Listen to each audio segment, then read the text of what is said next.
네, 여러분 안녕하세요. 박선영입니다. 이번 세션에서는 숙명여대 사회심리학과 교수님이자 범죄심리학자로 활약 중이신 박지성 교수님과 함께 또 다른 보이스피싱 범죄 유형에 대해서 알아보는 시간 갖겠습니다. 교수님 안녕하세요. 안녕하세요. 이번에도 잘 부탁드립니다. 네. 지난 시간에는 개인정보 도용에 대한 그 공포심을 이용한 보이스피싱 범죄 유형에 대해서 말씀 주셨잖아요. 그런데 앞에서 살펴본 경우는 전혀 모르는 사람이 전화를 해서 피해자를 속이는 경우였다면 지인이나 가족을 사칭하는 경우도 많은 것 같던데요. 그렇죠. 이 지인 사칭형 범죄도 예전부터 계속 있었던 유형이에요. 네. 근데 요즘에는 기술이 발달하고 특히 AI가 발달하면서 더욱 수법이 고도화되고 있습니다. 야, 이젠 AI까지 활용하는군요. 그건 어떤 방식의 보이스피싱인가요? 딥보이스나 딥페이크 기술을 활용하는 건데요.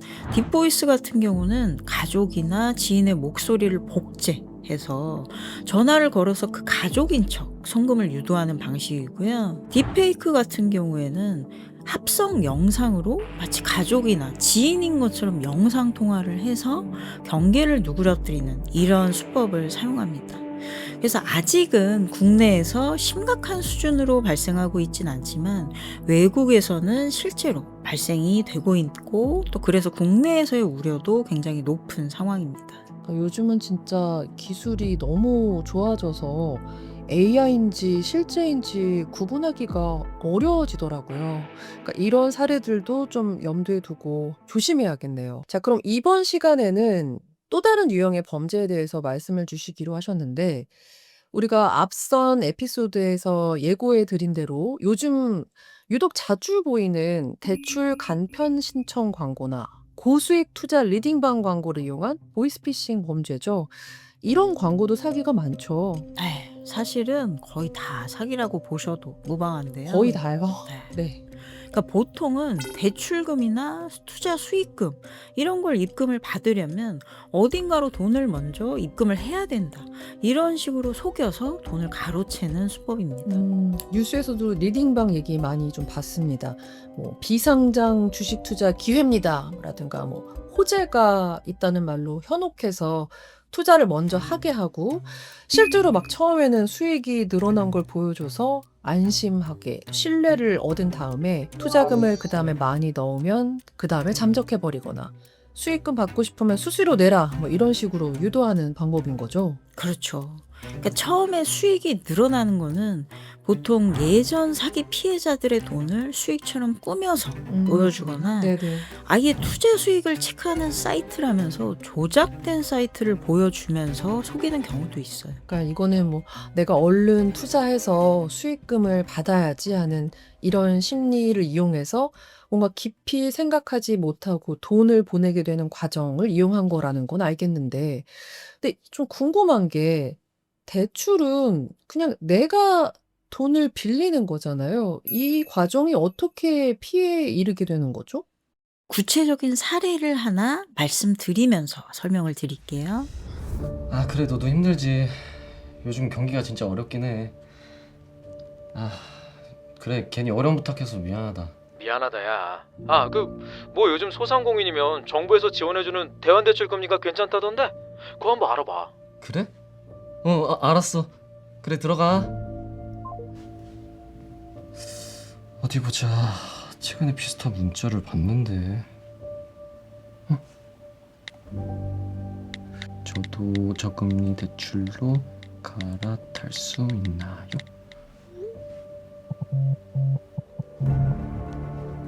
여보세요? 아, 믿음저축은행이요? 아, 맞아요. 네, 메시지 남겨주셔서 연락드렸고요. 일단은 대출 조건 확인용으로 저희 쪽으로 서류 하나 주셔야 돼요. 인적사항이랑 기존의 대출 내역 같은 거를 간단히 작성해서 보내주시면 됩니다. 네, 얼른 드릴게요.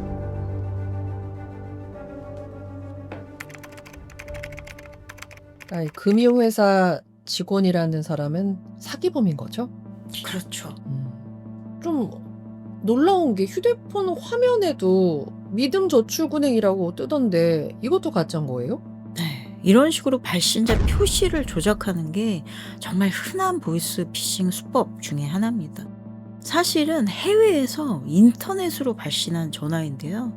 이거를 금융사가 사용하는 국내 번호처럼 조작하는 거예요. 그래서 이것 때문에 피해자들이 더욱 쉽게 속아 넘어가게 되는 거예요. 달라고 했던 그 서류들도 개인정보 빼내기 위한 수법인 거네요? 네, 맞습니다. 여기서 알아낸 정보를 이후에 이용하면서 피해자를 속일 거예요. 그러니까 피해자는 지금 자금난에 시달리는 상황이잖아요. 그러다 보니까 왠지 막 더 사실이라고 믿고 싶은 그런 심리도 있을 것 같아요. 네, 이런 식으로 보이스피싱 중에서도 금전적으로 절박하고 취약한 이런 상황에 있는 사람들을 유인하는 수법이 기승을 부리는데요. 저금리 대출이라든지 고수익 투자 이런 광고를 활용한 범죄가 바로 그런 유형입니다. 아무래도 보이스피싱 범죄들은 시나리오가 상당히 구체적인 게 특징이거든요.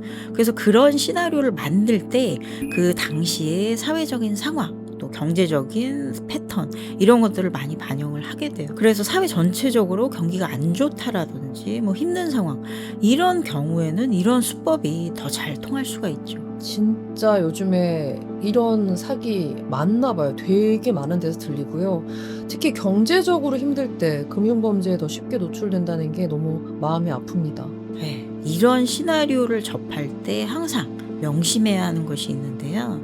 다른 사람에게는 잘 주지 않는 기회, 또 당장 이번이 아니면 놓칠 수밖에 없는 기회다. 이런 식으로 한시적이고 또 소수의 사람에게만 주어지는 아주 좋은 조건이다. 이게 강조됐다면 경계를 하고 보셔야 된다는 거죠. 그래서 이런 말에 현혹되는 심리는 사실은 일상 속에서 뭐 홈쇼핑이라든지 이런 영역에서도 사실 많이 활용이 되고 있어요. 그런데 금전이 급한 상황, 절박한 상황에서는 아무래도 속기가 더 쉽겠죠. 거기에도 어떤 심리학적인 이유가 있는지 설명을 좀 해주실 수 있을까요?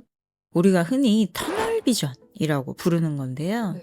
평소에는 우리가 시야를 넓게 가지고 여러 정보 또 선택지를 고려해서 의사결정을 할 텐데 근데 사람이 절박한 상황에 놓이면 사실 여러 가지 고려 요소들을 잘 볼 수 없게 되죠.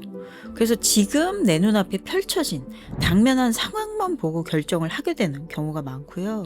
그러다 보니까 나랑 지금 직접적으로 상호작용을 하고 있는 사람한테 의존하기가 쉬워지는데 다시 말해서 나랑 지금 통화를 하고 있는 그 상대방을 믿게 된다는 거죠. 진짜 정신 똑바로 차려야 될 것 같아요. 아니 근데 잘못해서 결국 개인정보를 담은 서류를 보내버리고 말았어요. 그럼 그 다음은 어떻게 되는 거예요? 그러니까 여기서부터는 사실 굉장히 위험하게 여러 방식의 사기가 다양하게 일어날 수 있는데요. 단순하게는 개인정보를 이용해서 거금의 카드론을 인출하기도 하고요. 또 대출 한도를 올리려면 신용점수를 높여야 된다. 그러니까 비용을 입금해라. 이런 식으로 유도를 하거나 또 실적을 만들어야 되니까 이체를 여러 번 하라는 식으로 이런 식으로 흘러가기도 합니다. 아니 신용등급을 올려줄 테니까 돈을 보내라 이거 말이 안 되는 거 아니에요? 그렇죠. 절대로 사실 말이 안 되는 건데요. 네네. 이런 수법은 특히나 다중 채무자라든지 또 저신용자 이런 분들에게 많이 활용되는 수법인데요. 대출 받는 것이 쉽지 않은 절박한 상황에 있는 사람들을 속여서 돈을 요구하는 악질 수법이라고 할 수가 있죠. 네. 그런데 제가 오늘 말씀드린 사례에서는 대환대출을 미끼로 해서 흔히 사용되는 다른 방식을 보여드릴 건데요. 일단은 피해자한테 우리 쪽 금융사에서 대출이 가능하다. 그러니까 대환대출 신청을 접수해라. 이렇게 해놓고 네. 그 다음에는 다른 금융회사를 사칭해서 전화를 합니다. 다른 금융회사라는 게 무슨 말씀이시죠? 박재영 고객님이시죠? 기쁨은행 여신 담당 이신용 과장입니다. 저희 은행에 대출이 있으시죠? 네? 혹시 방금 믿음저축은행에 대출 신청하셨나요? 아 맞아요. 금리가 좋아서 갈아타려고요. 현재 저희 은행에 대출이 있으신 상황에서 다른 은행에 신규 대출을 진행하셔가지고 금융거래법 32조, 금융업법 19조 위반하신 걸로 나오거든요. 네? 제가 법을 어겼다고요? 네, 대출 신청하실 때 안내 못 받으셨나요? 지금 빠르게 저희 쪽 대출을 먼저 상환을 해주셔야 해서 제가 전화 드렸습니다. 지금 당장 상환이 어려우면 어떡하나요? 이게 법 위반으로 지금 지급 정지가 걸려 있어요. 이걸 풀기 위해서는 기존 대출을 지금 상환하셔야 합니다. 상환만 하면 괜찮은 건가요? 네, 맞습니다. 오늘 바로 상환하시면 지급 정지가 해제될 겁니다. 그러니까 먼저 요구해서 받은 그 기존 대출 이력 정보를 이용해서 돈을 요구하는 거네요. 맞습니다. 와. 자, 이제 여기에 들어있는 심리학적 기제가 보이시죠? 네, 뭐 일단은 지난 사례랑 비슷하게 심리적인 압박감을 막 조성을 하는 거고, 뭐 법 위반했다, 지급 정지된다 이런 식으로 막 위급하고 위중한 단어를 사용해서 사람을 막 옥죄는 거죠. 그래서 이 상황을 빨리 해결해야 할 것처럼 쫓기는 느낌을 주는 것 같아요. 네, 정말 정확하게 말씀을 해주셨는데요. 주로 일반인들이 잘 모르는 금융 용어라든지 또 법률 용어 이런 거를 사용하는 경우가 많아요. 그런데 이 통화를 하는 상황에서 잘 모르는 정보나 용어가 지금 나한테 막 쏟아지잖아요. 그러면 사람은 이게 맞는지 확인하려고 하거나 거기에 대해서 반박을 하기보다는 내가 잘 모르는 용어라고 판단이 될 때는 훨씬 더 수동적으로 그 정보를 받아들이는 경향이 있거든요. 여기다가 시간의 압박까지 더해지면 종결 욕구라는 게 높아지게 돼요. 종결에도 욕구가 생기나요? 뭔가 빨리 끝내고 싶은 마음인가요? 바로 이제 그 욕구인데요. 내가 이 불안하고 힘든 상황에서 벗어나는 이 상황을 종결하는 방법은 빨리 돈을 주는 것이다. 그래서 이 경우에는 상대가 요구하는 것처럼 빨리 기존의 대출금을 상환해야 이 상황이 끝난다. 이렇게 생각을 하는 거죠. 네. 그러니까 이런 식의 종결 욕구가 높아지게 되면 평소에는 철저하게 정보 탐색을 했던 사람이라도 인지 기능이 많이 떨어지게 돼요. 그래서 평소라면 할 수 있는 생각도 미처 못하게 되는 거죠. 그니까요. 뭐 이런 얘기 많이들 하잖아요. 절대로 정부 기관이나 제도권 금융회사에서는 불분명한 사이트에 광고를 하지 않는다. 전화나 문자를 통해서 광고하지 않는다. 이렇게 말들 계속 하죠. 보통 금융회사에서는 불특정 다수한테 대출하느라 광고 무작위 발송 안 하는 거 맞죠? 그렇죠. 특히 정부 지원 대출 같은 경우에는 제도권 금융회사에 직접 문의하는 게 가장 좋은 방법이 되겠죠. 자, 그러면 우리가 앞에서 같이 봤던 그 사례에서 피해를 막으려면 어떻게 해야 되는 걸까요? 다시 우리 피해자의 상황으로 한번 돌아가 보겠습니다. 네? 제가 법을 어겼다고요? 네, 대출 신청하실 때 안내 못 받으셨나요? 지금 빠르게 저희 쪽 대출을 먼저 상환을 해주셔야 해서 제가 전화드렸습니다. 지금 당장 상환이 어려우면 어떡하나요? 이례적으로 혹은 희소하게 좋은 조건일 경우에 일단 의심을 해보셔야 한다. 이렇게 말씀을 드렸는데요. 특히 지금과 같은 이런 대출 사기형은 경제활동이 활발한 30대에서 50대 남성에게 가장 많이 발생을 합니다. 그래서 특히나 자신이 이런 피해자 유형에 해당할 경우에는 한 번 더 면밀히 점검을 해보시는 게 좋겠죠. 그러니까 무작정 믿기보다는 의심을 항상 해보고 직접 공인된 채널을 통해서 금융기관에 문의해야 한다. 이런 말씀이시죠? 네. 그러니까 이런 때일수록 더 침착하게 생각하려고 노력해야 하는데요. 일단은 통화를 종료하고 인터넷으로 검색하거나 관련 법조항을 찾아보셔도 좋고, 가장 확실한 것은 자신의 기존 대출이 있는 금융기관에 공식적인 채널로 문의를 하는 거죠. 그래서 보이스피싱 범죄를 예방하기 위해서 기본적으로 평소에도 알고 계시면 좋은 것이 바로 자신이 거래하는 은행이나 금융기관의 고객센터 번호예요. 그러니까 미리 휴대폰에 저장을 해두셔도 좋고요. 번호를 이미지로 캡처해서 가지고 계셔도 좋겠습니다. 그런 말은 처음 들어보는데 제가 다시 전화 드릴게요. 잠시만요. 지금 고객님이 법을 위반하신 거라서 당장 해결해야 수사에 들어가지 않고 종결될 수 있습니다. 그래요? 정말 잠깐이면 돼요. 제가 다시 전화 드릴게요.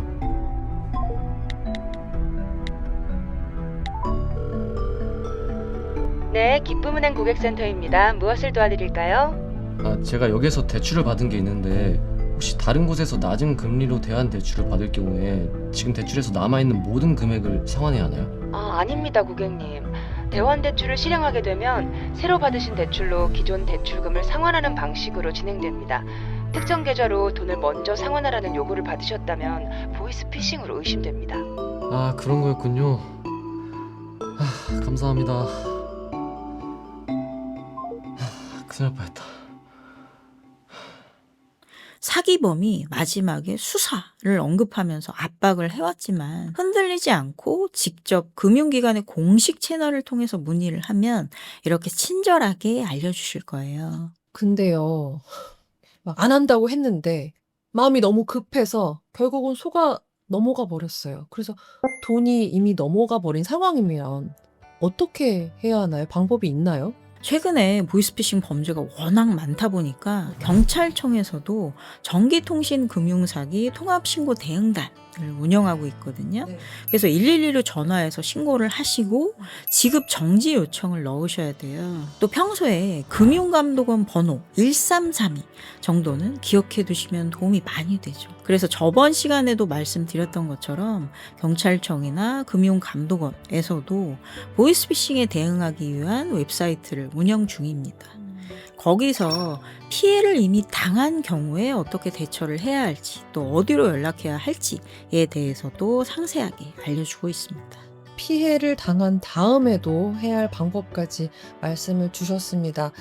교수님께서 오늘 정말 여러 가지 보이스피싱 범죄 유형을 쉽게 설명을 해주셔서요. 이제는 뭔가 의심스러운 상황에서 한 번 더 좀 침착하게 생각해보고 피해를 예방할 수 있을 것 같은 마음이 듭니다. 제일 명심하셔야 되는 점이 나는 안 당하겠지. 다른 사람은 속아도 나는 절대 안 속아.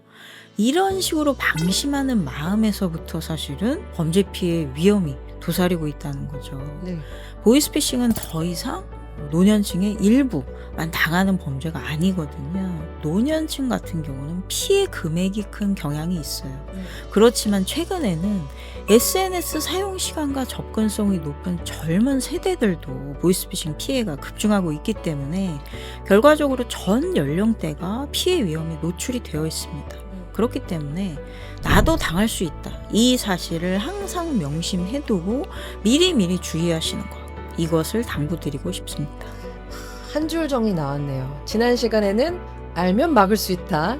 이번 시간에는 나도 당할 수 있다는 마음으로 조심하자. 이렇게 말씀 주셨습니다. 맞습니다. 그래서 여러분들도 KB 국민지킴이 박지선의 보이스피싱 심리학 2편의 에피소드를 주의 깊게 시청하시고 미리미리 보이스피싱 사례라든지 신종 유형이라든지 여기에 대해서 알아두시면 보이스피싱 피해를 예방하는 데 많은 도움이 될 수 있겠습니다. 네. KB도 계속해서 피해 예방에 노력을 기울이겠습니다. 자, 교수님, 그럼 저희도 이만 여기서 인사를 드릴까요? 시청해주신 여러분, 고맙습니다. 감사합니다. 정부나 제도권 금융기관은 대출을 미끼로 전화나 문자로 개인정보를 요구하거나 송금을 유도하지 않습니다. 법이나 계약 위반을 언급하면서 송금을 유도할 경우 즉시 통화를 종료하고 공식 홈페이지에 나와 있는 번호로 문의하세요.